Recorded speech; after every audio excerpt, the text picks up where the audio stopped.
Assemble!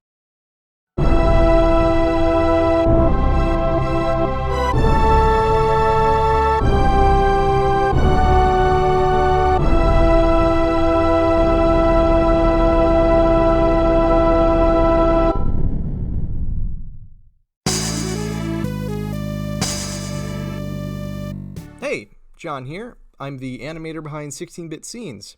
An Endgame 16-Bit Scene remake seemed inevitable.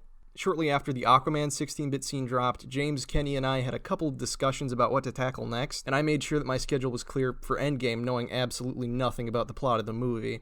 After Endgame came out, oh boy, it's got no shortage of scenes to pick from. There are a couple of scenes that probably would have been way easier to do, but when talking about possible candidates, I always advocated for this one, because the portal scene is by far my favorite scene in the movie. And after that was a go, I briefly stepped back and I asked myself, am I insane? Do you know how many characters that scene has?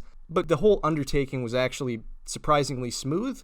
Since I started making 8-bit and 16-bit videos, my process has changed a lot. It's always improving, and I feel like I would not have been able to animate a video this ambitious a year ago. I could go deep into my process, but that could easily get bogged down by so many technical terms that it would sound like I'm not even speaking English anymore. So instead, since this video looks like the Endgame video game that doesn't exist, I thought I would talk about this video's connections to real existing Marvel games that you can play right now. Even though this video is a remake of 2 scenes from Endgame, it has a lot going on underneath the surface. I think it's very satisfying to weave something new out of the DNA of something old. Captain America and the Avengers is an arcade game from 1991 that I have a lot of fondness for. I played it on an arcade cabinet as a kid, and I've been basing Marvel-related videos on it since 2015. For this video, it actually probably would have been easier to just use the existing video game graphics, but I wanted this Endgame video to be special, because if there was any movie to go all out on, it was this one. So I kind of went the extra mile. I completely redesigned all of the main characters from the ground up to more accurately reflect how they appear in the movie. I still based most of the animations on the arcade version of the game, except for the ones that I had to make from scratch, because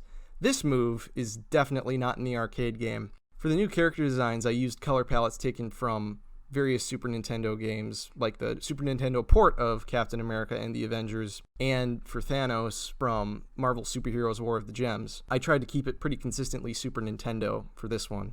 I'm not that big of a fan of Capcom's Marvel character designs, and they simply would not have worked for this video.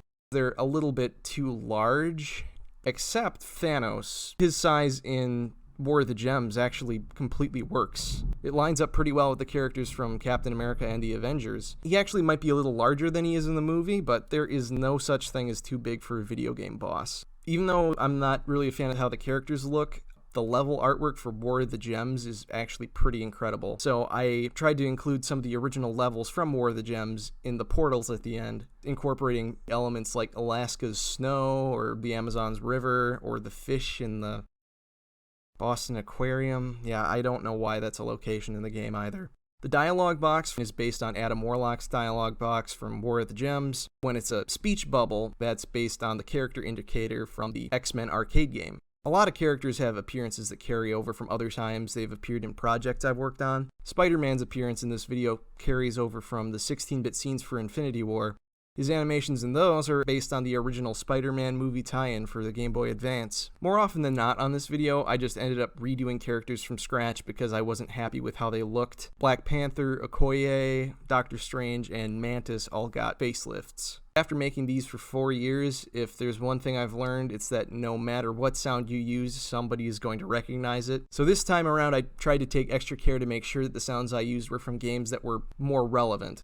I extracted, listened to, and labeled all the sound effects from the following Super Nintendo games. In no particular order: Captain America and the Avengers, Marvel Superheroes, War of the Gems, Spider-Man, X-Men, Mutant Apocalypse, Spider-Man and the X-Men in Arcade's Revenge, Spider-Man and Venom, Maximum Carnage. I still used a little bit of Zelda here and there, but the bulk of the sound effects are from Marvel Super Nintendo games. Where Captain America says, "Avengers Assemble!" That line is taken from the original arcade game. It's very hard to convey emotion with 16-bit characters. Look at that. That isn't subtle at all. So that's why music is an essential part of these 16-bit scene remakes. The video just never feels entirely complete without it. The Portals scene has some of the best music in the whole movie. Part of why I wanted to do this scene was so I could hear Kenny's version of it. And if you've seen the remake of the end of Infinity War, his music for that is just so spot on. It might even be the part of this project that I look forward to the most. Kenny's an amazing composer. He does a lot of great stuff. Definitely check him out. I enjoyed Endgame a whole lot. So when making this video for Mr. Sunday, my main goal was to make a video that I felt was worthy. In many ways, I surprised myself by what I was able to pull off in this video, and it ended up being one of the videos that I'm probably the most proud of. It's so great to make content for a channel that I myself enjoy watching. So thank you. Thanks for watching.